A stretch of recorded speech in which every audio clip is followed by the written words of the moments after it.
अध्याय 1। विजयनगर पर छाया काला साया। विजयनगर साम्राज्य अपनी भव्यता और खुशहाली के लिए पूरी दुनिया में प्रसिद्ध था। राजा कृष्ण देव राय का दरबार विद्वानों, कलाकारों और योद्धाओं से भरा रहता था। लेकिन उस दिन दरबार का माहौल कुछ अलग था। बाहर आसमान में काले बादल छाए हुए थे और हवा में एक अजीब सी सिहरन थी, मानो प्रकृति किसी अनिष्ट का संकेत दे रही हो। महाराज कृष्ण देव राय अपने सिंहासन पर विराजमान थे, लेकिन उनके चेहरे पर हमेशा रहने वाली मुस्कान नदारद थी। दरबार में सन्नाटा पसरा हुआ था।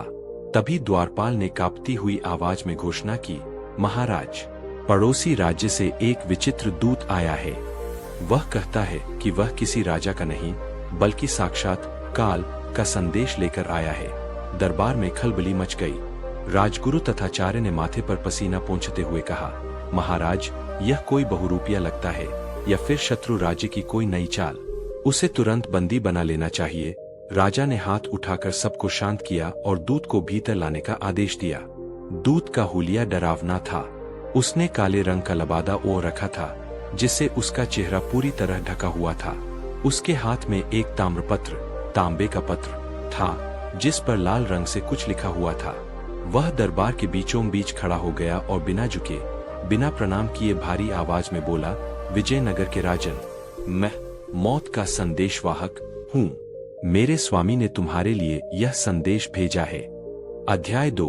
मौत की भविष्यवाणी। महाराज कृष्ण देव राय ने क्रोध और आश्चर्य के मिश्रित भाव से पूछा, तुम्हारे स्वामी कौन है और यह कैसी धृष्टता है? दूत हंसा, एक सूखी और कर्कश हंसी। मेरे स्वामी वह है जिनसे दुनिया का हर प्राणी डरता है, यमराज। यह संदेश उन्हीं का है। उसने ताम्रपत्र महाराज की ओर बढ़ाया। मंत्री ने डरते डरते उसे लिया और राजा को दिया। राजा ने जैसे ही उसे पढ़ा, उनका चेहरा सफेद पड़ गया। उस पर लिखा था, कृष्ण देव राय, तुम्हारे पुण्य क्षीण हो चुके हैं। आज से ठीक 7वें दिन, जब सूर्य अस्त होगा, काल तुम्हें लेने आएगा। न तुम्हारी सेना, न तुम्हारे किले और न ही तुम्हारे नवरत्न तुम्हें बचा पाएंगे। यह नीति है। पत्र के नीचे एक अजीब सी मुहर लगी थी जो किसी ने पहले नहीं देखी थी। राजा के हाथ कांपने लगे। वह वीर थे, युद्ध में हजारों शत्रुओं का सामना किया था, लेकिन मौत की निश्चित तारीख जानकर बड़े बड़े शूरवीरों का धैर्य भी जवाब दे जाता है। दूत ने कहा, तैयारी कर लो राजन, 7 दिन शेष है। और देखते ही देखते वह दूत दरबार से बाहर निकल गया। सैनिक उसे रोकने के लिए आगे बढ़े, लेकिन राजा ने उन्हें रोक दिया। वे सदमे में थे। अध्याय 3। भय का साम्राज्य। अगले 2 दिनों में विजयनगर की स्थिति बदल गई। राजा ने खाना पीना छोड़ दिया। वे अपने कक्ष में बंद हो गए।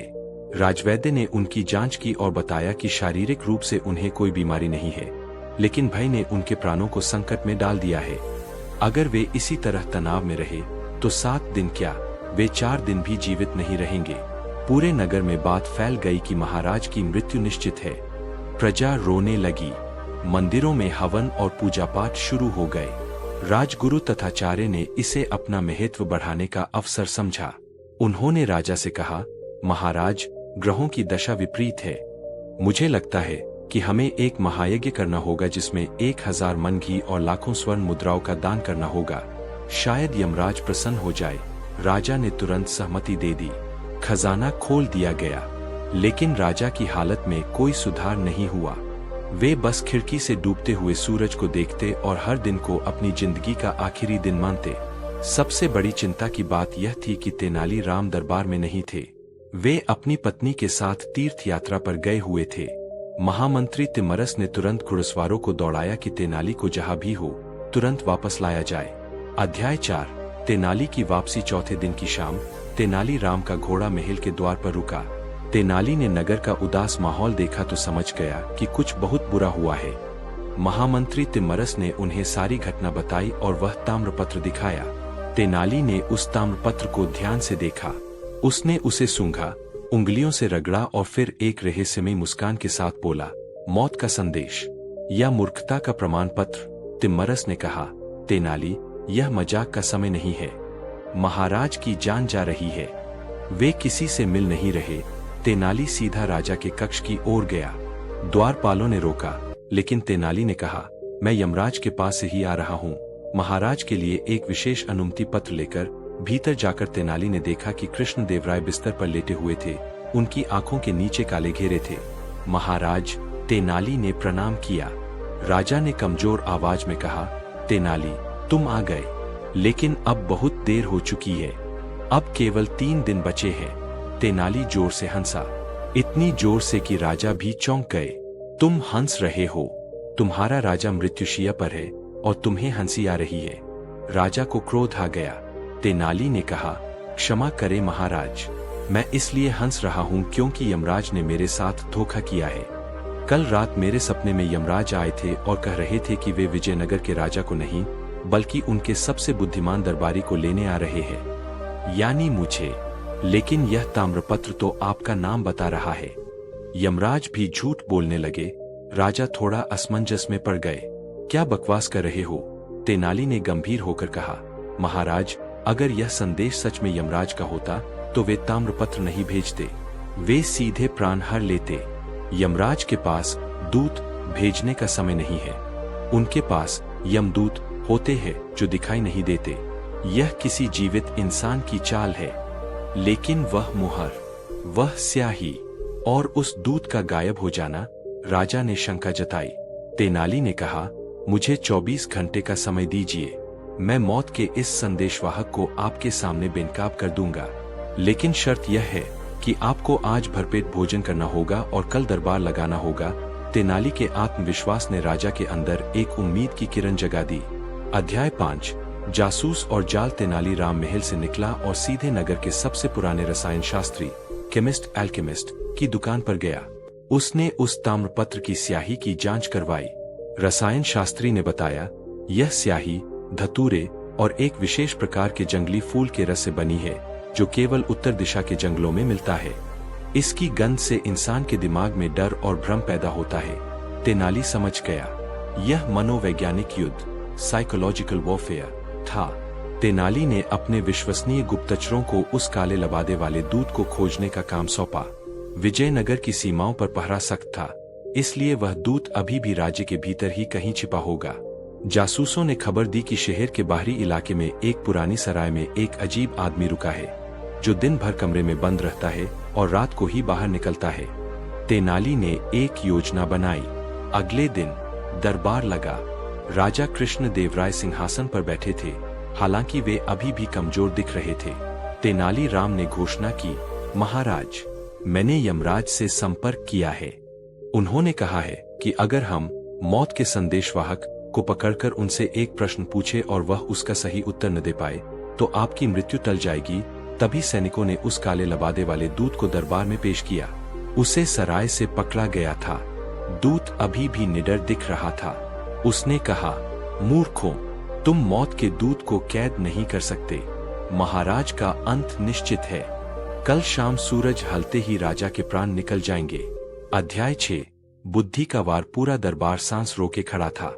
तेनाली राम उस दूत के पास गया।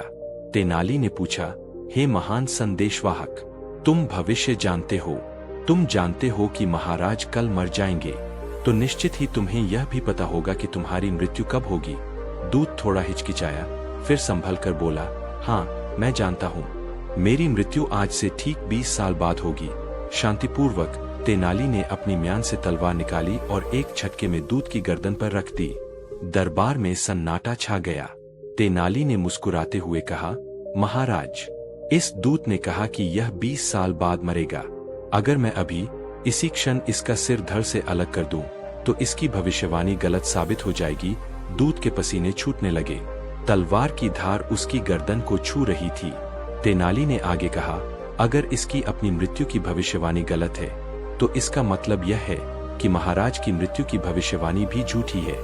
और अगर यह सच में यमराज का दूत है तो तलवार का इस पर असर नहीं होना चाहिए। तेनाली ने तलवार उठाई जैसे वह वार करने ही वाला हो। नहीं, नहीं, मुझे मत मारो। दूत घुटनों पर गिर पड़ा और गिड़गिड़ाने लगा, मैं कोई यमदूत नहीं हूँ। मैं तो बहमनी सुल्तान का जासूस हूँ। मुझे क्षमा करे। अध्याय 7। षड्यंत्र का पर्दाफाश। दरबार में शोर मच गया। राजा कृष्णदेवराय का भय एक पल में क्रोध में बदल गया। जासूस ने सब उगल दिया। महाराज, हमारे सुल्तान जानते थे कि युद्ध में विजयनगर को हराना असंभव है। इसलिए उन्होंने राजगुरु तथाचार्य के एक शिष्य को रिश्वत देकर आपकी जन्म कुंडली की जानकारी ली और फिर यह नाटक रचा। उस ताम्रपत्र पर लगी स्याही में नशीली औषधियां थीं, जिसे सूंघते ही आपके मन में निराशा घर कर गई। राजा ने राजगुरु की ओर देखा। राजगुरु शर्म से पानी पानी हो गए कि उनके ही विभाग से सूचना लीक हुई थी, हालांकि वे इसमें शामिल नहीं थे। तेनाली ने कहा, महाराज, डर केवल हमारे मन में होता है। शत्रु ने तलवार से नहीं बल्कि आपके मन पर हमला किया था। जब तक आप स्वयं हार नहीं मानते, दुनिया की कोई ताकत, यहाँ तक कि साक्षात यमराज भी आपको समय से पहले नहीं ले जा सकते। राजा कृष्णदेवराय ने सिंहासन से उठकर तेनाली को गले लगा लिया।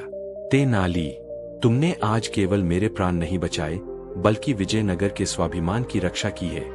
उपसंहार उस जासूस को कारावास में डाल दिया गया। राजा ने तुरंत आदेश दिया कि बहमनी साम्राज्य पर जवाबी कार्रवाई की तैयारी की जाए, लेकिन तेनाली ने सुझाव दिया कि महाराज, सबसे बड़ा बदला यह है कि आप स्वस्थ रहें और राज्य और भी तरक्की करे। सुल्तान को यह संदेश भिजवा दीजिए कि विजयनगर का राजा यमराज को भी चकमा देना जानता है। राजा जोर से हंसे। कई दिनों बाद दरबार में वह पुरानी गूंजती हुई हंसी लौटी थी। तेनाली राम को मौत को हराने वाला की उपाधि दी गई और ढेर सारी स्वर्ण मुद्राएं भेंट की गईं। उस रात विजयनगर में दिवाली जैसा उत्सव मनाया गया। कहानी का सार यह कहानी हमें सिखाती है कि अंधविश्वास और डर इंसान के सबसे बड़े शत्रु है। बड़ी से बड़ी समस्या का समाधान बुद्धि और तर्क, लॉजिक से किया जा सकता है। जैसे तेनाली ने मौत के भय को अपने तर्क से काट दिया।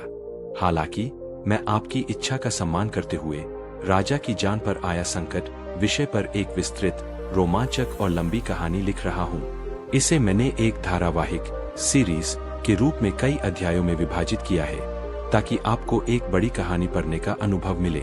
यह कहानी सस्पेंस, जासूसी, युद्ध और वफादारी से भरी है। कहानी विश्वासघात का विष और अंतिम सांस, राजा की जान पर आया संकट। भूमिका, सूर्यगढ़ का वैभव। भारतवर्ष के दक्षिण में सूर्यगढ़ नाम का एक अत्यंत शक्तिशाली राज्य था। वहां के राजा प्रताप सिंह अपनी वीरता और न्याय के लिए प्रसिद्ध थे। उनके राज्य में शेर और बकरी एक ही घाट पर पानी पीते थे। राजा प्रताप सिंह के पास एक विशाल सेना थी, लेकिन उनकी असली ताकत उनके दो सबसे करीबी लोग थे, महामंत्री भैरव और सेनापति विक्रम। भैरव कूटनीति में माहिर था तो विक्रम तलवारबाजी में। सब कुछ ठीक चल रहा था, लेकिन सत्ता की भूख किसी भी वफादार को गद्दार बना सकती है। अध्याय 1, शिकार और सन्नाटा। वसंत ऋतु का समय था। राजा प्रताप सिंह ने अपने मंत्रियों के साथ जंगल में शिकार पर जाने का निर्णय लिया। महामंत्री भैरव ने सुझाव दिया, महाराज, पश्चिमी जंगल में हिरणों की तादाद बढ़ गई है, हमें वहीं चलना चाहिए। सेनापति विक्रम को पश्चिमी जंगल का इलाका सुरक्षित नहीं लगता था, क्योंकि वह पड़ोसी शत्रु राज्य कालागर की सीमा के पास था। विक्रम ने आपत्ति जताई, महाराज, वहां खतरा हो सकता है। लेकिन राजा ने हंसते हुए कहा, विक्रम, जब तुम साथ हो तो यमराज भी हमारा रास्ता नहीं रोक सकता। शिकार का दिन आया। राजा ने एक हिरण का पीछा किया और अपने सैनिकों से थोड़ा दूर निकल गए। तभी एक सनसनाती हुई आवाज आई।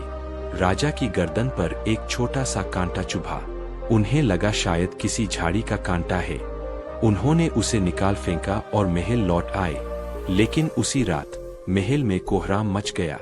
राजा प्रताप सिंह को तेज बुखार हो गया। उनका शरीर नीला पड़ने लगा। वे जोर जोर से सांस लेने लगे और बेहोश हो गए। अध्याय 2, अदृश्य शत्रु। अगले 2 दिनों में राजा की हालत बदतर हो गई। राजवैद्य, रॉयल डॉक्टर ने हर जड़ी बूटी का इस्तेमाल किया, लेकिन राजा की चेतना नहीं लौटी। महामंत्री भैरव ने दरबार बुलाया। उसका चेहरा उदास था, लेकिन आंखों में एक अजीब सी चमक थी। उसने कहा, दरबारीगण, राजवैद्य का कहना है कि महाराज पर किसी प्रेत बाधा या प्राचीन श्राप का असर है। अब राज्य की सुरक्षा के लिए मुझे, यानी महामंत्री को, अस्थायी रूप से राजगद्दी संभालनी होगी। दरबार में सन्नाटा छा गया। सेनापति विक्रम को यह बात हजम नहीं हुई। प्रेत बाधा? महाराज स्वस्थ थे। यह कोई बीमारी नहीं बल्कि विष है, विक्रम ने जोर देकर कहा। भैरव ने विक्रम को घूरते हुए कहा, सेनापति, तुम तलवार चलाना जानते हो, चिकित्सा नहीं। राजवैद्य के निदान पर शक करना राजद्रोह है। विक्रम चुप हो गया, लेकिन उसकी छठी इंद्री, सिक्स्थ सेंस कह रही थी कि राजा की जान खतरे में है और कातिल महल के भीतर ही है। अध्याय 3 राजवैद्य का रहस्य। उसी रात विक्रम चुपके से राजवैद्य के घर गया। राजवैद्य डरा हुआ था।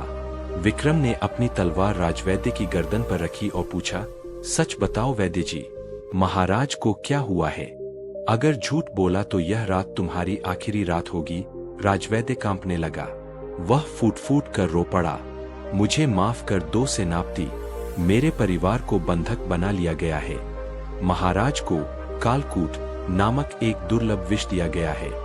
यह विष धीरे धीरे असर करता है और 7 दिनों में इंसान के प्राण हर लेता है।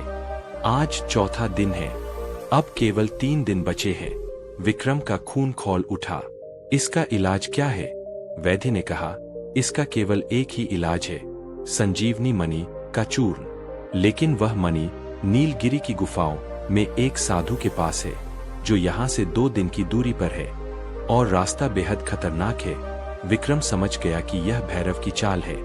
भैरव ने वैद्य को डराकर चुप रखा था ताकि राजा मर जाए और वह राजा बन जाए। अध्याय 4 मौत से दौड़। विक्रम ने एक पल भी नहीं गवाया। उसने अपने सबसे तेज घोड़े बादल को तैयार किया।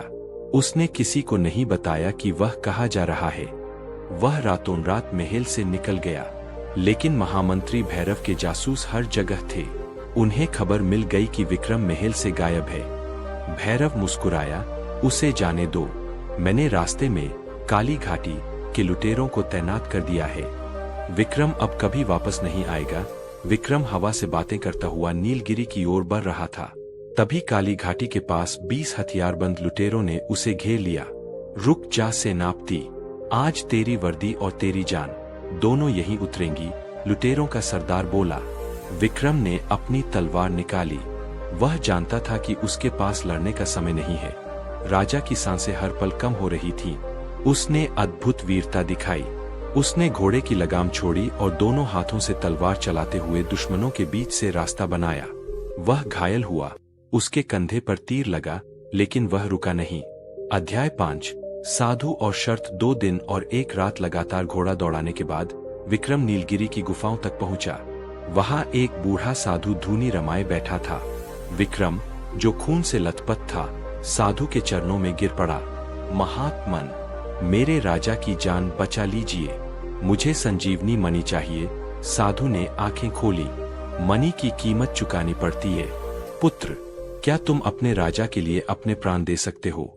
विक्रम ने बिना सोचे अपनी तलवार उठाई और अपनी गर्दन पर रख ली। अगर मेरे प्राणों से महाराज बच सकते हैं तो यह सौदा सस्ता है। साधु ने हाथ उठाकर उसे रोक दिया। रुको, मैं केवल तुम्हारी निष्ठा, लॉयल्टी की परीक्षा ले रहा था। जो सेवक राजा के लिए मरने को तैयार हो, वही इस मणि का असली हकदार है। साधु ने उसे एक छोटी सी डिब्बी दी। जाओ, लेकिन याद रखना, सूर्योदय से पहले यह औषधि राजा के होठों तक पहुंचनी चाहिए। कल 7वां दिन है। अध्याय 6 अंतिम प्रहार। सूर्यगर में हालात बिगड़ चुके थे। 6ठा दिन समाप्त हो रहा था। महामंत्री भैरव ने घोषणा कर दी कि राजा अब नहीं बचेंगे और अगले दिन सुबह राजा का अंतिम संस्कार। अगर वे मर गए और भैरव का राज्याभिषेक होगा। भैरव ने महल के चारों ओर अपनी वफादार सेना लगा दी थी ताकि विक्रम अंदर न आ सके। 7वें दिन की भोर होने वाली थी।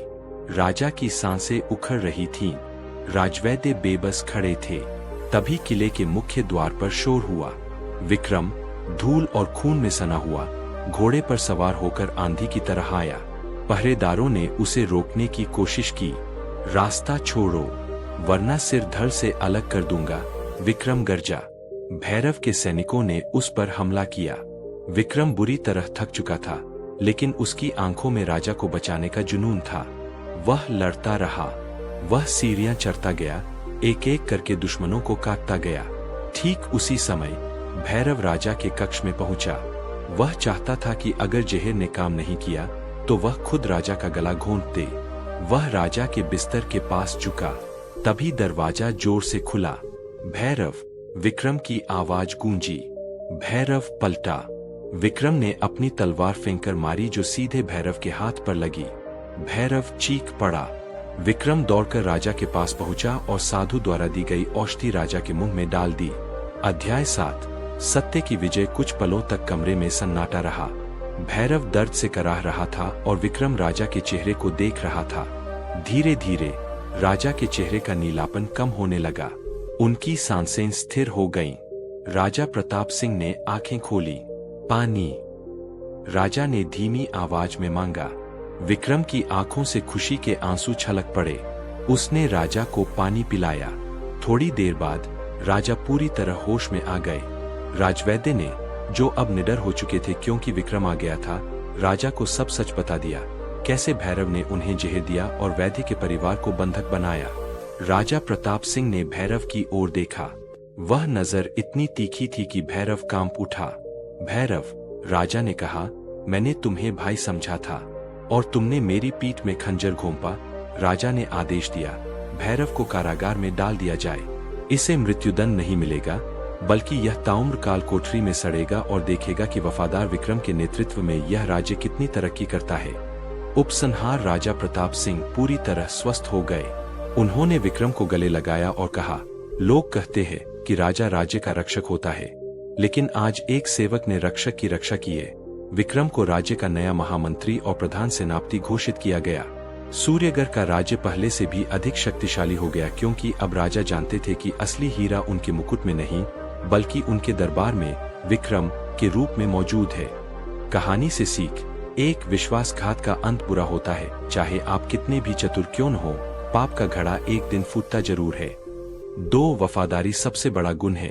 विक्रम की निस्वार्थ सेवा ने न केवल राजा की जान बचाई, बल्कि उसे राज्य का सर्वोच्च पद भी दिलाया।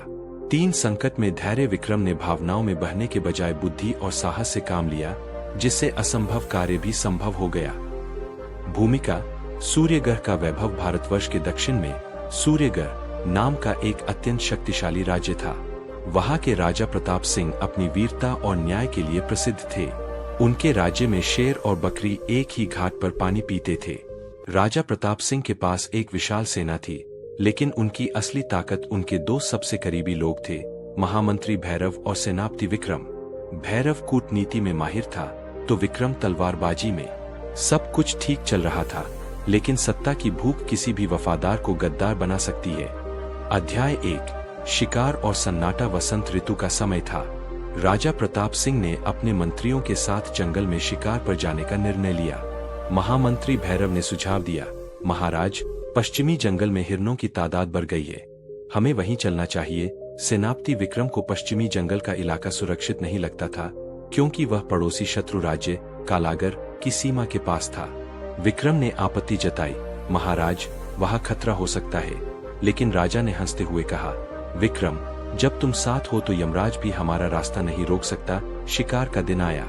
राजा ने एक हिरण का पीछा किया और अपने सैनिकों से थोड़ा दूर निकल गए। तभी एक सनसनाती हुई आवाज आई। राजा की गर्दन पर एक छोटा सा कांटा चुभा। उन्हें लगा शायद किसी झाड़ी का कांटा है। उन्होंने उसे निकाल फेंका और महल लौट आए। लेकिन उसी रात महल में कोहराम मच गया। राजा प्रताप सिंह को तेज बुखार हो गया। उनका शरीर नीला पड़ने लगा। वे जोर जोर से सांस लेने लगे और बेहोश हो गए। अध्याय 2। अदृश्य शत्रु। अगले 2 दिनों में राजा की हालत बदतर हो गई। राजवैद्य, रॉयल डॉक्टर ने हर जड़ी बूटी का इस्तेमाल किया, लेकिन राजा की चेतना नहीं लौटी। महामंत्री भैरव ने दरबार बुलाया। उसका चेहरा उदास था, लेकिन आंखों में एक अजीब सी चमक थी। उसने कहा, दरबारीगण, राजवैद्य का कहना है कि महाराज पर किसी प्रेत बाधा या प्राचीन श्राप का असर है। अब राज्य की सुरक्षा के लिए मुझे, यानी महामंत्री को, अस्थायी रूप से राजगद्दी संभालनी होगी। दरबार में सन्नाटा छा गया। सेनापति विक्रम को यह बात हजम नहीं हुई। प्रेत बाधा? महाराज स्वस्थ थे। यह कोई बीमारी नहीं, बल्कि विष है, विक्रम ने जोर देकर कहा। भैरव ने विक्रम को घूरते हुए कहा, सेनापति, तुम तलवार चलाना जानते हो, चिकित्सा नहीं। राजवैद्य के निदान पर शक करना राजद्रोह है। विक्रम चुप हो गया, लेकिन उसकी छठी इंद्री, सिक्स्थ सेंस, कह रही थी कि राजा की जान खतरे में है और कातिल महल के भीतर ही है। अध्याय 3। राजवैद्य का रहस्य। उसी रात विक्रम चुपके से राजवैद्य के घर गया। राजवैद्य डरा हुआ था। विक्रम ने अपनी तलवार राजवैद्य की गर्दन पर रखी और पूछा, सच बताओ वैद्य जी, महाराज को क्या हुआ है? अगर झूठ बोला तो यह रात तुम्हारी आखिरी रात होगी। राजवैद्य कांपने लगा। वह फूट फूट कर रो पड़ा। मुझे माफ कर दो सेनापति, मेरे परिवार को बंधक बना लिया गया है। महाराज को कालकूट नामक एक दुर्लभ विष दिया गया है। यह विष धीरे धीरे असर करता है और 7 दिनों में इंसान के प्राण हर लेता है। आज चौथा दिन है। अब केवल 3 दिन बचे हैं। विक्रम का खून खौल उठा। इसका इलाज क्या है? वैद्य ने कहा, इसका केवल एक ही इलाज है, संजीवनी मणि का चूर्ण। लेकिन वह मणि नीलगिरी की गुफाओं में एक साधु के पास है, जो यहाँ से 2 दिन की दूरी पर है, और रास्ता बेहद खतरनाक है। विक्रम समझ गया कि यह भैरव की चाल है। भैरव ने वैद्य को डराकर चुप रखा था ताकि राजा मर जाए और वह राजा बन जाए। अध्याय 4। मौत से दौड़। विक्रम ने एक पल भी नहीं गवाया। उसने अपने सबसे तेज घोड़े बादल को तैयार किया। उसने किसी को नहीं बताया कि वह कहाँ जा रहा है। वह रातों रात महल से निकल गया। लेकिन महामंत्री भैरव के जासूस हर जगह थे। उन्हें खबर मिल गई कि विक्रम महल से गायब है। भैरव मुस्कुराया, उसे जाने दो। मैंने रास्ते में काली घाटी के लुटेरों को तैनात कर दिया है। विक्रम अब कभी वापस नहीं आएगा। विक्रम हवा से बातें करता हुआ नीलगिरी की ओर बढ़ रहा था। तभी काली घाटी के पास 20 हथियारबंद लुटेरों ने उसे घेर लिया। रुक जा सेनापति, आज तेरी वर्दी और तेरी जान दोनों यहीं उतरेंगी, लुटेरों का सरदार बोला। विक्रम ने अपनी तलवार निकाली। वह जानता था कि उसके पास लड़ने का समय नहीं है। राजा की सांसें हर पल कम हो रही थीं। उसने अद्भुत वीरता दिखाई। उसने घोड़े की लगाम छोड़ी और दोनों हाथों से तलवार चलाते हुए दुश्मनों के बीच से रास्ता बनाया। वह घायल हुआ, उसके कंधे पर तीर लगा, लेकिन वह रुका नहीं। अध्याय 5। साधु और शर्त। 2 दिन और 1 रात लगातार घोड़ा दौड़ाने के बाद विक्रम नीलगिरी की गुफाओं तक पहुंचा। वहां एक बूढ़ा साधु धूनी रमाए बैठा था। विक्रम, जो खून से लथपथ था, साधु के चरणों में गिर पड़ा। महात्मन, मेरे राजा की जान बचा लीजिए, मुझे संजीवनी मणि चाहिए। साधु ने आंखें खोली। मणि की कीमत चुकानी पड़ती है। पुत्र, क्या तुम अपने राजा के लिए अपने प्राण दे सकते हो? विक्रम ने बिना सोचे अपनी तलवार उठाई और अपनी गर्दन पर रख ली। अगर मेरे प्राणों से महाराज बच सकते हैं, तो यह सौदा सस्ता है। साधु ने हाथ उठाकर उसे रोक दिया। रुको, मैं केवल तुम्हारी निष्ठा, लॉयल्टी की परीक्षा ले रहा था। जो सेवक राजा के लिए मरने को तैयार हो, वही इस मणि का असली हकदार है। साधु ने उसे एक छोटी सी डिब्बी दी। जाओ, लेकिन याद रखना, सूर्योदय से पहले यह औषधि राजा के होठों तक पहुंचनी चाहिए। कल 7वां दिन है। अध्याय 6। अंतिम प्रहार। सूर्यगर में हालात बिगड़ चुके थे। 6ठा दिन समाप्त हो रहा था। महामंत्री भैरव ने घोषणा कर दी कि राजा अब नहीं बचेंगे और अगले दिन सुबह राजा का अंतिम संस्कार। अगर वे मर गए और भैरव का राज्याभिषेक होगा। भैरव ने महल के चारों ओर अपनी वफादार सेना लगा दी थी ताकि विक्रम अंदर न आ सके। 7वें दिन की भोर होने वाली थी। राजा की सांसें उखड़ रही थीं। राजवैद्य बेबस खड़े थे। तभी किले के मुख्य द्वार पर शोर हुआ। विक्रम धूल और खून में सना हुआ घोड़े पर सवार होकर आंधी की तरह आया। पहरेदारों ने उसे रोकने की कोशिश की। रास्ता छोड़ो, वरना सिर धड़ से अलग कर दूंगा, विक्रम गरजा। भैरव के सैनिकों ने उस पर हमला किया। विक्रम बुरी तरह थक चुका था, लेकिन उसकी आंखों में राजा को बचाने का जुनून था। वह लड़ता रहा।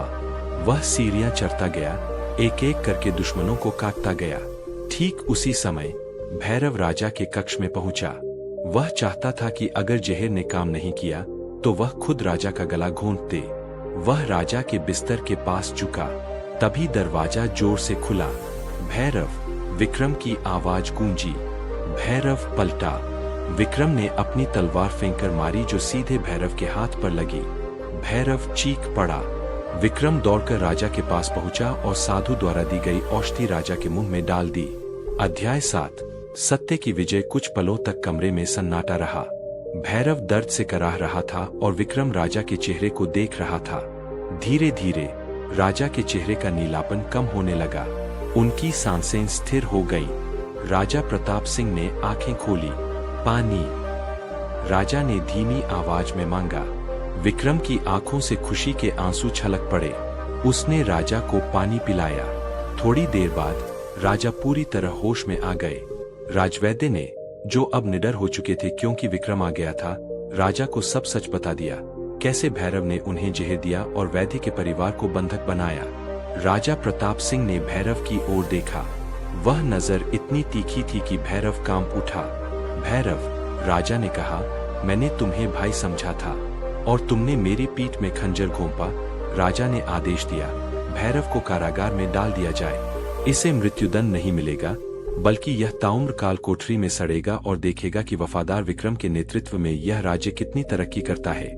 उपसंहार राजा प्रताप सिंह पूरी तरह स्वस्थ हो गए। उन्होंने विक्रम को गले लगाया और कहा, लोग कहते हैं कि राजा राज्य का रक्षक होता है, लेकिन आज एक सेवक ने रक्षक की रक्षा की है।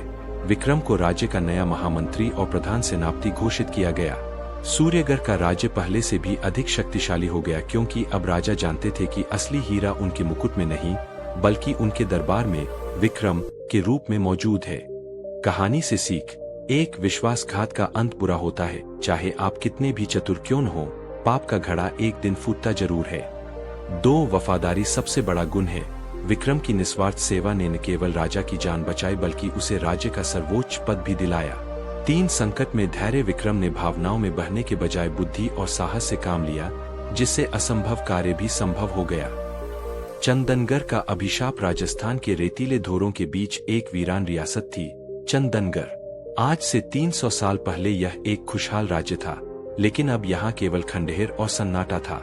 और उस सन्नाटे के बीच खड़ा था काला किला। आसपास के गांवों में एक ही बात प्रसिद्ध थी, सूरज ढलने के बाद जो भी काले किले में गया वह कभी वापस नहीं आया, और अगर आया भी तो उसकी दिमागी हालत ऐसी नहीं रही कि वह कुछ बता सके। कहा जाता था कि हर अमावस्या की आधी रात को उस वीरान किले में एक दरबार लगता है, मरे हुए लोगों का दरबार, जहां न्याय भी होता है और मौत की सजा भी मिलती है। अध्याय 1, एक नई चुनौती। आर्यन, दिल्ली का एक मशहूर इतिहासकार और पत्रकार, इन्वेस्टिगेटिव जर्नलिस्ट, इन कहानियों को अंधविश्वास मानता था। उसने कई भूतिया जगहों का पर्दाफाश किया था। जब उसने चंदनगढ़ के आधी रात के दरबार के बारे में सुना, तो उसने ठान लिया कि वह इस रहस्य की तह तक जाएगा। वह अपनी जीप लेकर चंदनगढ़ गांव पहुंचा।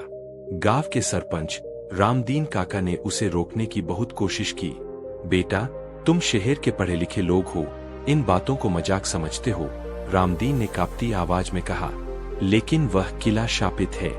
वहां राजा विक्रम सिंह की आत्मा भटकती है। जो भी उनकी एकांत में खलल डालता है, उसे वे अपने साथ ले जाते हैं। आर्यन हंसा।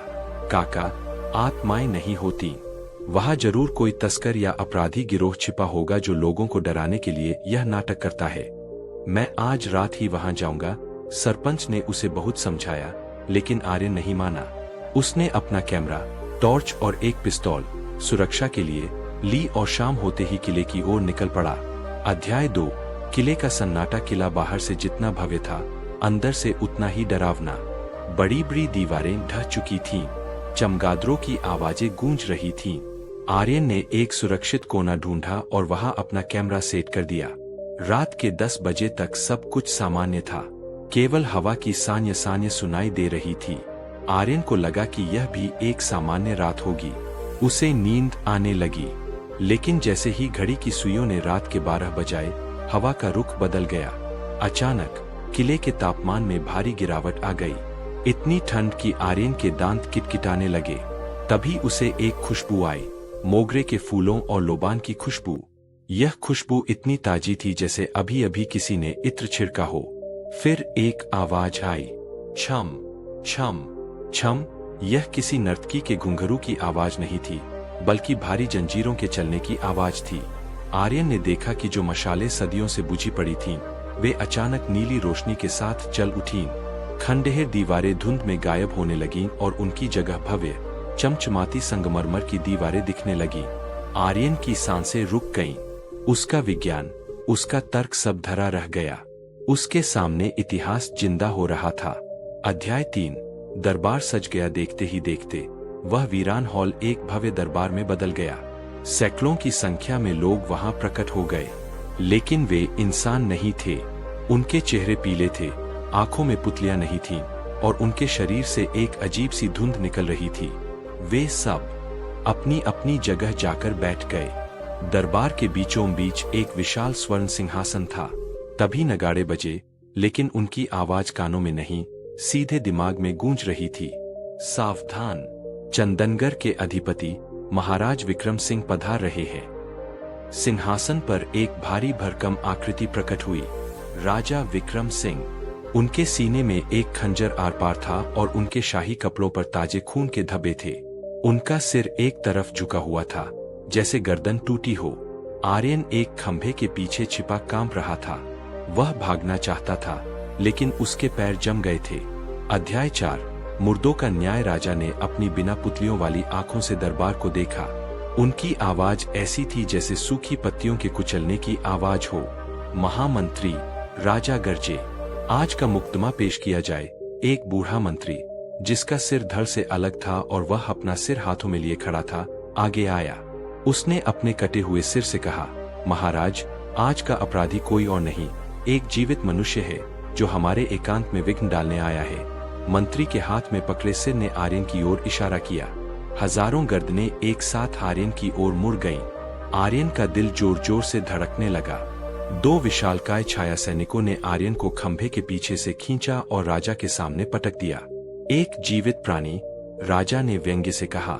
मूर्ख बालक, क्या तुझे मृत्यु का भय नहीं है? आर्यन ने हिम्मत जुटाई। वह जानता था कि डरने से मौत निश्चित है। उसने कहा, मैं केवल सच जानने आया था। सुना था यहाँ न्याय होता है। राजा हंसे। वह हंसी इतनी भयानक थी कि किले की दीवारें कांप उठीं। न्याय? यहाँ न्याय नहीं, केवल पश्चाताप होता है। हम सब एक ही पल में जी रहे हैं, हमारी मृत्यु के पल में। हम शापित हैं। अध्याय 5, विश्वासघात की कहानी। आर्य ने पूछा, कैसा शाप महाराज? आप मुक्त क्यों नहीं हो जाते? राजा का चेहरा क्रोध और दुख से भर गया। क्योंकि मेरे अपने छोटे भाई संग्राम सिंह ने मुझे धोखे से इसी दरबार में मारा था। उसने राज्य के खजाने की चाबी चुराने के लिए मेरी हत्या की और पूरी प्रजा को जहर देकर मार डाला। जब तक वह राजमुद्रा, रॉयल सील और वह खजाना नहीं मिलता, हमारी आत्माएं इसी दरबार में भटकती रहेंगी। आर्यन का इतिहासकार वाला दिमाग जाग गया। उसने पढ़ा था कि चंदनगढ़ का खजाना कभी नहीं मिला और राजा संग्राम सिंह भी राजा बनने के कुछ दिन बाद रहस्यमय तरीके से गायब हो गया था। आर्यन ने साहस करके कहा, महाराज, अगर मैं वह राजमुद्रा ढूंढ दूं, तो क्या आप सब मुक्त हो जाएंगे और मुझे जीवित जाने देंगे? दरबार में सन्नाटा छा गया। राजा ने आगे झुककर आर्यन को देखा। अगर तुम असफल रहे तो तुम हमेशा के लिए मेरी सेना का हिस्सा बन जाओगे। एक प्रेत बनकर आर्यन ने शर्त मान ली।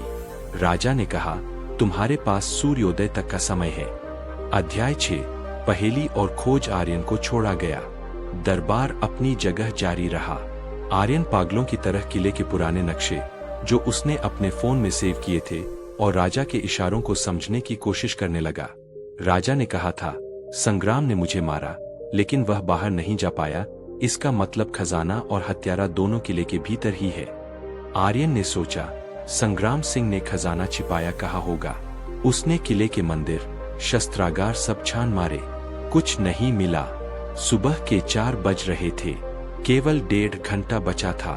तभी उसकी नजर सिंहासन के ठीक पीछे वाली दीवार पर गई। वहां एक पेंटिंग थी जिसमें 2 शेर एक दूसरे से लड़ रहे थे। आर्यन को याद आया कि चंदनगढ़ के राजचिह्न में शेर हमेशा शांत दिखाए जाते थे। यह पेंटिंग अजीब थी। उसने पेंटिंग को हटाया। पीछे एक पत्थर की दीवार थी, लेकिन एक ईंट थोड़ी अलग दिख रही थी। आर्यन ने अपनी पिस्तौल की बत से उस ईंट पर वार किया। ईंट खिसक गई। अंदर एक गुप्त कक्ष, सीक्रेट चेंबर था।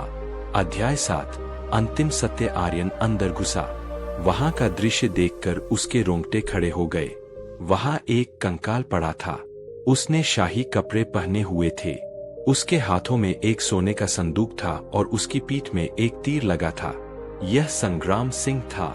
आर्यन समझ गया।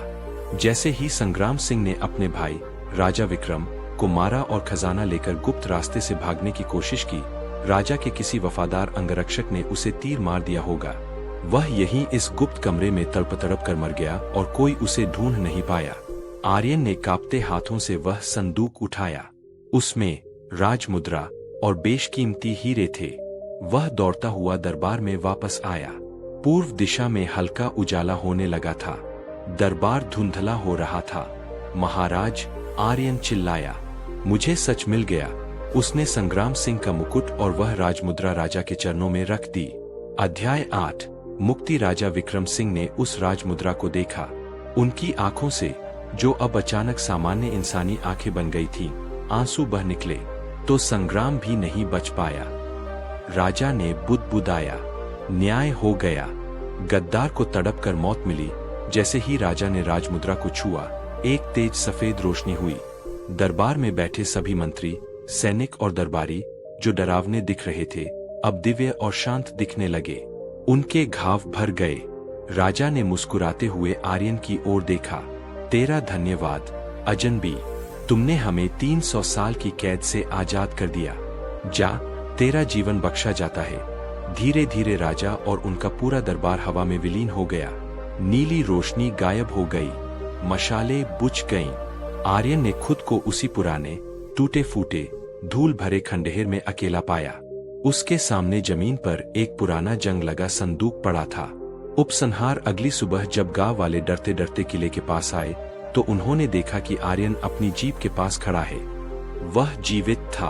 आर्यन ने वह खजाना सरकार, आर्कियोलॉजिकल सर्वे ऑफ इंडिया, के हवाले कर दिया। चंदनगढ़ का शाप अब खत्म हो चुका था। अब वहां रात को कोई दरबार नहीं लगता था। लेकिन आर्यन जब भी उस रात को याद करता, उसे वह ठंडी हवा और मोगरे की खुशबू महसूस होती। उसने अपनी किताब आधी रात का दरबार लिखी, जो बेस्ट सेलर बनी। उसने दुनिया को बताया कि कभी कभी अधूरी इच्छाएं ही भूतों को जन्म देती है, और न्याय मिलते ही डर खत्म हो जाता है। कहानी का सार। यह कहानी हमें सिखाती है कि साहस और बुद्धि से बड़े डर पर विजय प्राप्त की जा सकती है, और यह भी कि पाप का फल हमेशा बुरा होता है, चाहे वह राजा हो या रंक, न्याय होकर रहता है, चाहे उसे 300 साल ही क्यों न लग जाए। अनुभव दे। अमंगल की छाया। विजयनगर साम्राज्य उत्सवों और खुशियों का केंद्र था। तुंगभद्रा नदी के तट पर बसा यह शहर स्वर्ण की तरह चमकता था। लेकिन अचानक एक काली छाया ने राज्य को घेर लिया। यह किसी विदेशी सेना का आक्रमण नहीं था, बल्कि एक अदृश्य शत्रु का हमला था। भय। घटनाएं अजीब थीं। शाही अस्तबल में सबसे अच्छे घोड़ों की अचानक मौत होने लगी। राजमहल के बगीचे के फूल रातों रात सूखने लगे। और सबसे भयानक बात, महाराज कृष्णदेवराय को रात में भयानक दुस्वप्न आने लगे। वे पसीने से लथपथ होकर जागते और चिल्लाते कि कोई अदृश्य हाथ उनका गला घोंट रहा है। पूरे नगर में अफवाह फैल गई। विजयनगर पर किसी ने काला जादू कर दिया है। अध्याय 1। अघोरी का आगमन। जब डर अपनी चरम सीमा पर था, तभी दरबार में एक विचित्र व्यक्ति का आगमन हुआ। उसका नाम था कापालिक भैरवनाथ। उसका शरीर राख से सना हुआ था। गले में हड्डियों की माला थी और आंखों में सुरमा लगा था जो लाल अंगारों जैसा चमकता था। उसके साथ 2 चेले थे जो निरंतर डरावने मंत्र बुदबुदाते रहते थे। भैरवनाथ ने दरबार में प्रवेश करते ही बिना राजा को प्रणाम किए कहा, विनाश, सर्वनाश। विजयनगर की कुंडली में काल सर्प नाच रहा है। राजन, तुम्हारे सिंहासन के नीचे श्मशान की राख दबी है। महाराज कृष्णदेवराय, जो पहले से ही मानसिक रूप से कमजोर हो चुके थे, सिंहासन से खड़े हो गए। इसका उपाय क्या है बाबा? भैरवनाथ ने एक नींबू निकाला और उसे हवा में उछालकर अपनी तलवार से काटा। नींबू से पीला रस नहीं, बल्कि लाल खून टपका। दरबार में चीखें निकल गईं। राजगुरु तथाचार्य, जो तेनाली से जलते थे, ने तुरंत कहा, महाराज, यह प्रत्यक्ष प्रमाण है। महल में बुरी आत्माओं का वास है। हमें तुरंत भैरवनाथ जी की शरण में जाना चाहिए। अध्याय 2। तेनाली का निष्कासन। तेनाली राम चुपचाप यह तामान्य देख रहा था। उसने आगे बढ़कर कहा, महाराज, क्षमा करे, लेकिन नींबू से खून निकलना जादू नहीं, हाथ की सफाई हो सकती है। मुझे इस बाबा की जांच करने की अनुमति दे। भैरवनाथ क्रोधित हो गया। उसने अपनी झोली से थोड़ी राख निकाली और तेनाली की ओर फेंकी। मूर्ख विदूषक, तू मेरी शक्तियों को चुनौती देता है। तू ही है वह नास्तिक जिसके कारण राज्य पर यह विपत्ति आई है। भैरवनाथ ने राजा से कहा, राजन, जब तक यह व्यक्ति तेनाली दरबार में रहेगा मेरी पूजा सफल नहीं होगी। इसे राज्य से दूर कर दिया जाए। डर के मारे राजा की बुद्धि काम नहीं कर रही थी। उन्होंने भारी मन से आदेश दिया, तेनाली, जब तक अनुष्ठान पूरा नहीं होता तुम महल और नगर की सीमा से बाहर रहोगे। तुम्हें 15 दिनों का वनवास दिया जाता है। तेनाली हैरान था, लेकिन उसने राजा की आज्ञा मानी। जाते जाते उसने भैरवनाथ की आंखों में देखा और मुस्कुराया। वह मुस्कान कह रही थी, खेल अभी शुरू हुआ है। अध्याय 3। जंगल का रहस्य। तेनाली राम वनवास के लिए निकल तो गया, लेकिन वह जंगल में जाकर बैठा नहीं। उसने भेष बदला। उसने एक बूढ़े लकड़हारे का रूप बनाया और वापस नगर में आया, लेकिन छिपकर। उसने भैरवनाथ और उसके चेलों की जासूसी शुरू की। तेनाली ने देखा कि भैरवनाथ रात को नगर के बाहर एक पुरानी हवेली में रुकता है। वहां अजीबोगरीब गतिविधियां होती थीं। तेनाली ने हवेली के रसोइये को, जो थोड़ा लालची था, कुछ स्वर्ण मुद्राएं देकर अपनी ओर मिला लिया। रसोइये ने बताया, साहब, यह बाबा कोई तपस्या नहीं करता। यह रात को अपने चेलों के साथ जड़ी बूटियां पीसता है और रासायनिक घोल बनाता है। कल रात वे बात कर रहे थे कि गुड़हल के फूल के रस और हल्दी को मिलाने से खून जैसा रंग कैसे बनता है। तेनाली को अपनी शंका का प्रमाण मिल गया। यह काला जादू नहीं, बल्कि विज्ञान का दुरुपयोग और हाथ की सफाई थी। इस बीच महल में भैरवनाथ का आतंक बढ़ता गया। उसने राजा से कहा कि बुरी आत्माओं को शांत करने के लिए 10,000 स्वर्ण मुद्राएं और नवरत्नों का हार एक विशेष हवन में डालना होगा। राजा सब कुछ देने को तैयार थे। अध्याय 4। महाअमावस्या की रात 15वां दिन आ गया। यह अमावस्या की रात थी। भैरवनाथ ने घोषणा की थी कि वह आज रात शमशान में एक महायज्ञ करेगा, जिससे विजयनगर की सारी बुरी बलाएं टल जाएंगी। पूरी प्रजा और महाराज वहां उपस्थित रहने वाले थे। भैरवनाथ ने एक विशाल अग्निकुंड तैयार किया था। माहौल डरावना था। हवन शुरू हुआ। भैरवनाथ ने मंत्र पढ़ना शुरू किया। ओम ह्रीं क्लीं।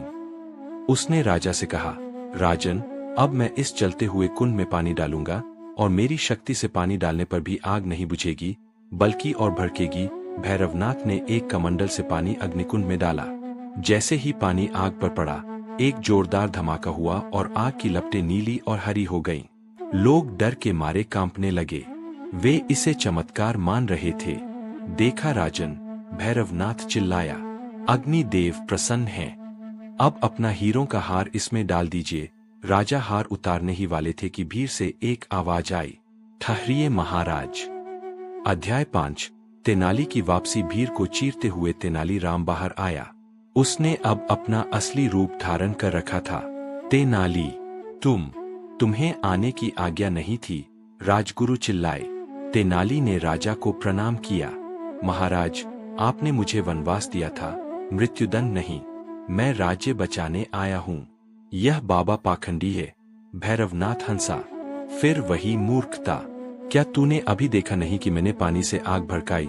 तेनाली ने कहा, बाबा, अगर आपके पास इतनी शक्ति है तो क्या आप मेरे एक छोटे से मंत्र का सामना कर सकते हैं? मैं केवल राख का इस्तेमाल करूंगा। तेनाली ने अपनी जेब से एक मुट्ठी सफेद पाउडर निकाला। महाराज, यह बाबा कहता है कि यह अग्निदेव को नियंत्रित करता है। मैं कहता हूँ कि यह विज्ञान है। इसके कमंडल में पानी नहीं, बल्कि तेल और पेट्रोल जैसा ज्वलनशील पदार्थ था जो पानी के ऊपर तैरता है। या शायद इसने सोडियम क्षार का प्रयोग किया है। प्राचीन काल में इसे गंधक और अन्य रसायनों का मिश्रण माना जाता था। अध्याय 6। विज्ञान बनाम अंधविश्वास। तेनाली ने भैरवनाथ को चुनौती दी, बाबा, मैं इस साधारण से कपड़े पर पानी छिड़कूंगा। अगर आपकी मंत्र शक्ति सच्ची है तो इसे जलने से बचाकर दिखाइए, और अगर मेरी विद्या सच्ची है तो यह गीला कपड़ा अपने आप जल उठेगा। तेनाली ने राजगुरु से पानी का लोटा लिया ताकि कोई शक न करे। उसने कपड़े पर पानी छिड़का, लेकिन पानी छिड़कने से पहले उसने उस कपड़े पर चुपके से फास्फोरस, एक प्रकार का ज्वलनशील पत्थर का चूर्ण, और गंधक छिड़क रखा था जो हवा और पानी के संपर्क में आते ही जल उठता है। कुछ ही पलों में गीला कपड़ा धू-धू करके जलने लगा। जनता हैरान रह गई। तेनाली ने कहा, क्या मैं जादूगर हूँ? नहीं महाराज, यह केवल पदार्थों का गुण है। भैरवनाथ ने जो नींबू काटा था उस चाकू पर पहले से ही एक जड़ी बूटी का लेप लगा था जो नींबू के रस, अम्ल के साथ मिलकर लाल रंग देता है। क्या आप प्रमाण देखना चाहते हैं? तेनाली ने पास खड़े एक सैनिक से तलवार मांगी और एक नींबू मंगाया। उसने अपनी जेब से थोड़ी हल्दी और चूना निकाला, तलवार पर मला और नींबू काट दिया। नींबू से खून जैसा लाल रस टपका। देखिए महाराज, क्या मैं भी तांत्रिक बन गया? तेनाली ने व्यंग्य किया। अध्याय 7 षड्यंत्र का पर्दाफाश। भैरवनाथ घबरा गया। उसका खेल बिगड़ चुका था। उसने भागने की कोशिश की, लेकिन सैनिकों ने उसे घेर लिया। तेनाली ने राजा को बताया, महाराज, आपके अस्तबल के घोड़ों को इसने अपने चेलों द्वारा जहरीली घास खिलवाई थी, और आपके कक्ष में जो डरावनी आवाजें आती थीं, वह हवा के प्रवाह को छेड़ने के लिए खिड़कियों में लगाई गई बांसुरी जैसी नलियों के कारण थीं, जिन्हें मैंने कल रात ही हटवा दिया है। क्या आज रात आपको कोई सपना आया? राजा ने महसूस किया कि कल रात वह सचमुच शांति से सोए थे। राजा का क्रोध फूट पड़ा। भैरवनाथ, तुमने धर्म की आड़ में अधर्म किया है। मेरे राज्य में भय का व्यापार किया। भैरवनाथ गिड़गिड़ाने लगा। पूछताछ में उसने कबूल किया कि पड़ोसी शत्रु राजा ने उसे विजयनगर को आंतरिक रूप से कमजोर करने और खजाना लुटवाने के लिए भेजा था। अध्याय 8 भय की समाप्ति। महाराज कृष्णदेवराय ने तेनाली को गले लगा लिया। तेनाली, मुझे क्षमा कर दो। डर ने मेरी आंखों पर पट्टी बांध दी थी। तुमने न केवल मेरा धन बचाया, बल्कि मेरी बुद्धि भी लौटा दी। भैरवनाथ और उसके साथियों को कारागार में डाल दिया गया। अगले दिन दरबार में तेनाली राम को अंधविश्वास भंजक, डिस्ट्रॉयर ऑफ सुपरस्टिशन की उपाधि दी गई। तेनाली ने दरबार में खड़े होकर कहा, महाराज, काला जादू बाहर नहीं, हमारे मन के भीतर होता है। उसका नाम है अज्ञान और डर। जिस दिन हम सवाल पूछना शुरू करते हैं और तर्क, लॉजिक की कसौटी पर चीजों को कसते हैं, दुनिया का कोई भी भूत या जादू हमारे सामने टिक नहीं सकता। विजयनगर में फिर से खुशहाली लौट आई। अब अगर कोई नींबू काटता तो लोग डरते नहीं, बल्कि शिकंजी बनाकर पीते थे। उपसंहार। यह कहानी हमें सिखाती है कि एक डर सबसे बड़ा हथियार है। शत्रु अक्सर तलवार से नहीं, बल्कि आपके मन में डर बैठाकर आपको हराते हैं। 2 तर्क ही रक्षा कवच है। हर चमत्कार के पीछे एक विज्ञान या कारण होता है। 3 धैर्य और बुद्धिमत्ता। तेनाली ने अपमान सहकर भी राज्य का हित सोचा और सही समय पर वार किया। नोट, यह कहानी न स्वर्ण युग पर ग्रहण विजयनगर साम्राज्य अपनी चरम सीमा पर था। राजा कृष्णदेवराय के शासन में प्रजा सुखी थी, खजाना भरा हुआ था और कला संस्कृति फल फूल रही थी। तुंगभद्रा नदी शांति से बह रही थी। लेकिन कहते हैं ना, जब दिया सबसे तेज जलता है, तो उसके नीचे का अंधेरा भी उतना ही गहरा होता है। महल के भीतर सब कुछ सामान्य दिख रहा था, लेकिन राजा के मन में एक बेचैनी थी। पिछले कुछ हफ्तों से उन्हें महसूस हो रहा था कि कोई उन पर नजर रख रहा है, उनके अपने शयन कक्ष, बेडरूम के भीतर भी। अध्याय 1 खून का संदेश। एक सुहानी सुबह राजा कृष्णदेवराय अपने निजी उद्यान में टहल रहे थे। तभी उनकी नजर संगमरमर के फव्वारे पर पड़ी। वहां पानी लाल हो चुका था। राजा ने पास जाकर देखा, वह रंग नहीं, खून था। फव्वारे के किनारे एक मृत कबूतर पड़ा था और उसके पंजों में एक भोजपत्र बंधा था। राजा ने कांपते हाथों से उसे खोला। उस पर लिखा था, विजयनगर के सूर्य, तुम्हारा अस्त होने का समय आ गया है। तुम्हारी सेना मुझे रोक नहीं सकती, तुम्हारे किले मुझे कैद नहीं कर सकते। मैं तुम्हारे बीच हूँ, तुम्हारे साथ हूँ। अगली अमावस की रात तुम्हारी आखिरी रात होगी। गुप्त शत्रु। राजा ने तुरंत महामंत्री तिम्मरस और तेनाली राम को बुलाया। पत्र को देखकर तेनाली का माथा ठनका। महाराज, तेनाली ने गंभीरता से कहा, यह कोई साधारण धमकी नहीं है। यह शत्रु महल के भीतर तक पहुंच चुका है, वरना शाही उद्यान में खून और पत्र रखना असंभव था। अध्याय 2 विश्वासघात की बू। महल की सुरक्षा बढ़ा दी गई। चींटी भी बिना इजाजत अंदर नहीं आ सकती थी। लेकिन हमले नहीं रुके। अगले दिन राजा के भोजन को चखने वाला राजरसोइया, रॉयल टेस्टर, खीर का एक चम्मच खाते ही तड़प कर मर गया। खीर में कालकूट विष मिलाया गया था। दरबार में हड़कंप मच गया। राजगुरु तथाचार्य ने कहा, महाराज, यह पक्का किसी बाहरी जासूस का काम है जो रसोइये के वेश में आया होगा। तेनाली राम ने रसोशाला, किचन का मुआयना किया। वहां कोई बाहरी व्यक्ति नहीं आया था। जहर उस बर्तन में मिलाया गया था जो केवल मुख्य रसोइया ही छूता था। इसका मतलब था कि गद्दार रसोशाला के कर्मचारियों के बीच ही था, या फिर कोई ऐसा व्यक्ति था जिस पर किसी को शक नहीं हो सकता। राजा कृष्णदेवराय अब किसी पर भरोसा नहीं कर पा रहे थे। वे अपने ही मंत्रियों को शक की नजर से देखने लगे। यही उस गुप्त शत्रु की चाल थी, विश्वास को तोड़ना। अध्याय 3, तेनाली की गुप्त जांच। तेनालीराम समझ गया कि शत्रु का उद्देश्य केवल राजा को मारना नहीं, बल्कि राज्य में अराजकता फैलाना है। तेनाली ने एक योजना बनाई। उसने अफवाह फैला दी कि वह डर के मारे राज्य छोड़कर तीर्थ यात्रा पर जा रहा है। असल में तेनाली ने एक बहुरूपीय इम्पर्सोनेटर का रूप धारण किया। वह एक गूंगा भरा सेवक बनकर महल की साफ सफाई करने वाले कर्मचारियों में शामिल हो गया। झाड़ू लगाते हुए तेनाली ने देखा कि राजवास्तुकार, रॉयल आर्किटेक्ट, जिसका नाम रुद्रदत्त था, अक्सर महल की पुरानी दीवारों को ठोक बजाकर देखता था। रुद्रदत्त राजा का बहुत पुराना वफादार माना जाता था। वह उन गुप्त रास्तों का नक्शा जानता था जो केवल राजा और महामंत्री को पता होने चाहिए थे।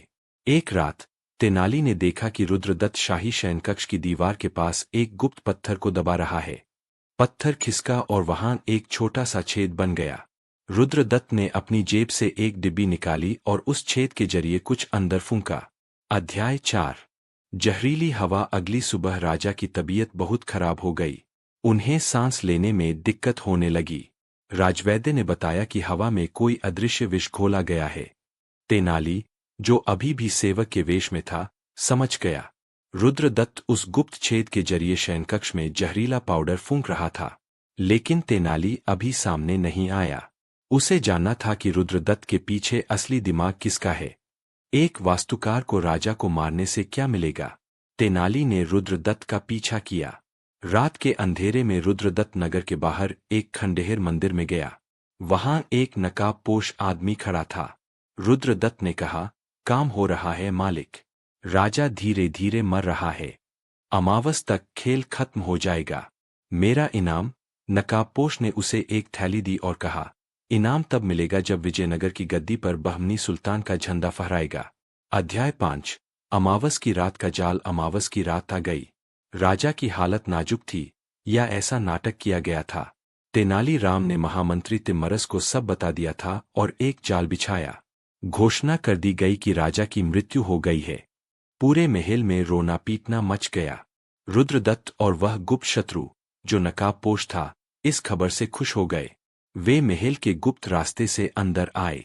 उनका मकसद था शाही खजाना लूटना और राजमुद्रा, रॉयल सील, चुराकर अपने आकाओं को देना, ताकि वे विजयनगर पर कब्जा कर सकें। जैसे ही वे खजाना कक्ष, ट्रेजरी, में पहुंचे, मशालें जल उठीं। सिंहासन पर राजा कृष्णदेवराय स्वस्थ बैठे थे। उनके एक तरफ तेनालीराम और दूसरी तरफ नंगी तलवार लिए सेनापति खड़े थे। स्वागत है मेरे गुप्त शत्रुओं, राजा ने गरज कर कहा। अध्याय 6, नकाब के पीछे का चेहरा। रुद्रदत्त के होश उड़ गए। उसने भागने की कोशिश की, लेकिन तेनाली ने पहले ही दरवाजा बंद करवा दिया था। तेनाली ने आगे बढ़कर उस दूसरे नकाबपोश के चेहरे से कपड़ा हटाया। दरबार में सन्नाटा छा गया।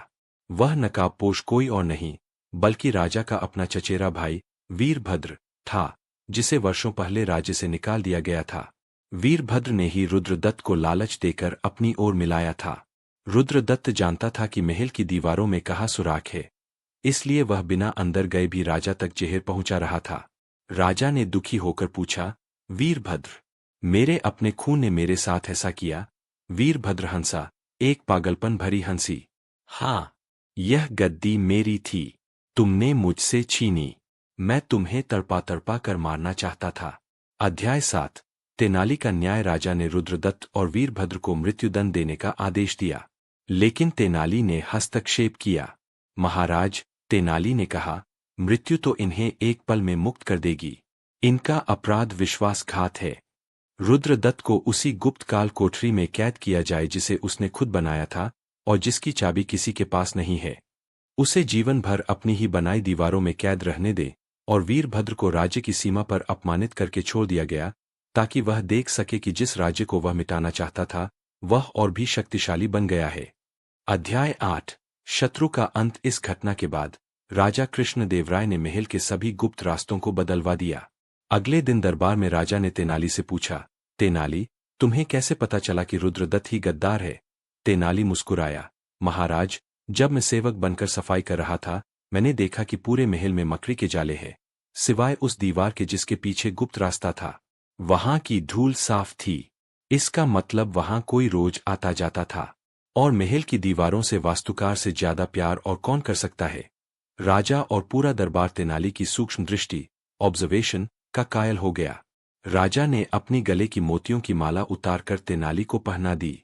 तेनाली, जब तक तुम हो, विजयनगर का कोई भी शत्रु गुप्त नहीं रह सकता। उपसंहार विजयनगर फिर से सुरक्षित था।